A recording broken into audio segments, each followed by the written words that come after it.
That time, all of Japan fell for an insane meme diet. Japan's TV culture has a strange but fascinating influence on its people, often leading to trends that defy logic. For example, a show could casually suggest that sleeping with a slice of apple under your pillow would help you lose weight. It sounds utterly ridiculous, right? But here's where it gets interesting. Just because of this completely unreasonable piece of information, the country would go wild. Supermarkets would suddenly have empty shelves where apples used to be, and everyone would scramble to get their hands on the magic fruit. All of this for a weight loss tip that's about as scientifically reliable as a myth passed down by your aunt. But the weirdness doesn't end there. In Japan, dieting has little to do with healthy eating and more to do with quirky hacks. There's the stretching diet, where certain stretches are believed to help you shed pounds without breaking a sweat. Then there's the sleeping diet, where you supposedly burn calories just by sleeping in a specific position, because apparently sleep is the new workout.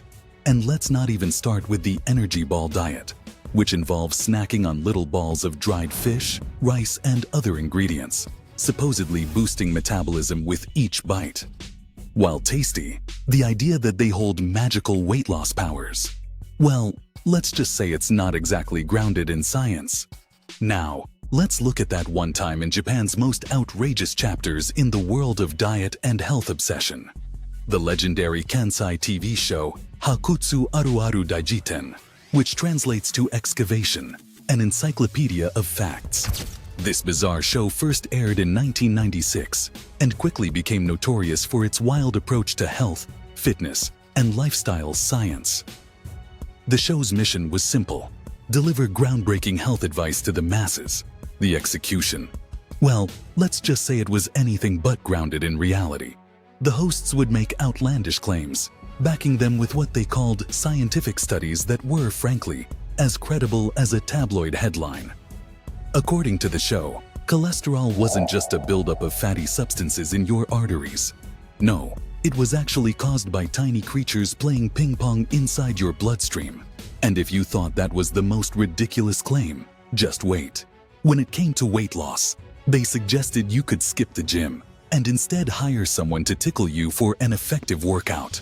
That's right, tickling. Surprisingly, these completely ludicrous ideas were taken seriously by many viewers, who were all too eager to believe the outlandish claims, because hey, the show had a massive budget, flashy production, and a team of so-called experts that gave everything a sense of legitimacy. They even conducted scientific experiments, which, while not exactly passing any rigorous academic standards, were presented in a way that made them seem credible to the average viewer. Of course, this wasn't just a few oddball suggestions. It was a full-on media phenomenon. People actually rushed to try out these insane methods, convinced that they were the next big thing in health and wellness. In a way, Hakutsu Aru Aru Daijiten became a cult hit, leaving behind a legacy of some of the most weird health advice ever aired on Japanese TV. The Great Natto Scandal. The peak of this madness came in 2007 with what became known as the Natto Diet Incident. This is when Hakutsu Aru Aru Daijiten went full throttle into health hype, claiming that eating natto, a sticky fermented soybean dish, was the key to rapid weight loss. To make it sound even more official, they brought in research supposedly conducted by a microbiologist at Temple University, Arthur Schwartz. According to him, natto somehow triggered a spike in DHEA, a hormone that supposedly helped people shed pounds without lifting a finger. The public reaction was nothing short of wild. Within hours of the show airing, natto became the food to have. Supermarkets across Japan saw shelves emptied of natto faster than you can say fermented beans. Some stores experienced a tenfold increase in sales, while others literally ran out of stock. Manufacturers were scrambling to meet the unexpected demand, producing more natto than anyone could realistically consume. Flyers were posted at grocery stores apologizing for the shortage. It was utter chaos. If natto really had the magical weight loss powers it was touted to have, wouldn't Japan, one of the biggest natto-loving countries in the world, already be free from obesity? That's when Shukan Asahi, a tabloid, stepped in to investigate the science behind the claims. What they uncovered was a mess. The research behind the natto weight loss theory was flimsy at best, about as reliable as a tofu block in a heat wave.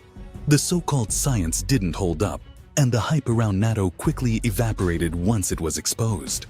Even though the diet craze surrounding natto fizzled out, the dish itself remains a staple in Japanese cuisine. This whole incident serves as a prime example of how TV-driven health trends can spark chaos, no matter how flimsy the science may be. The truth finally comes out. After a while seeing these shenanigans, it turned out Kansai TV had completely fabricated everything. They hadn't tested any blood samples or conducted real experiments. The dramatic before and after photos were just random people, not participants in any study. And poor Professor Schwartz never even mentioned DHEA causing weight loss. His interview had been tampered with, as if it were dubbed over in a low-budget 90s anime. Once the truth came out, Kansai TV was forced to hold an emergency press conference. They canceled the next episode, issued a half-hearted 5-minute apology, and admitted to years of deception. But it didn't stop there. Further investigations revealed they had been pulling similar stunts for ages. One episode claimed that miso soup could help you shed pounds, dubbing over footage of an American professor who was actually talking about animal feed. Another time, they spliced in footage of sleeping mice to promote a nonsensical lettuce makes you sleepy experiment. The fallout was swift and severe. The show was canceled, the CEO of Kansai TV resigned, and the government slapped the network with its harshest penalty for violating broadcast laws. As for the mass-produced natto, it sat untouched in warehouses, rotting away as people realized it wasn't the miracle food they'd been promised. How did this happen? You'd think someone would have stepped in, right? A scientist, a producer, or even an advertiser. Nope.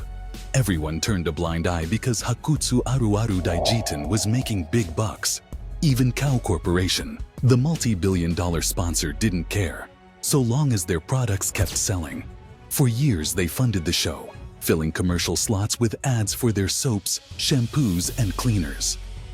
When the scandal exploded, they pulled their sponsorship and acted like nothing ever happened. Classic. And Kansai TV wasn't exactly new to controversy. Just 2 years before the natto disaster, they were involved in another scandal when a different show they backed got cancelled for misleading viewers. Hakutsu Aru Daijiten had been caught fabricating stories more than once, including one about a bittern diet that caused, wait for it, diarrhea. Lessons, maybe, learned. So has Japan learned from this mess? Well, kind of. The gullibility that fueled the natto craze hasn't completely disappeared. But things have improved a little. Take the clever tactics stores use now to protect elderly customers from phone scams, like displaying fake virus cleanup cards to catch fraudsters. Still, with AI deepfakes and misinformation becoming more rampant, staying skeptical is more important than ever.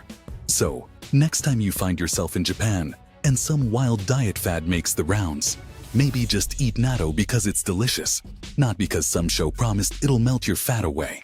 I want to keep up with more crazy TV-driven trends, or maybe just enjoy some good old nonsense.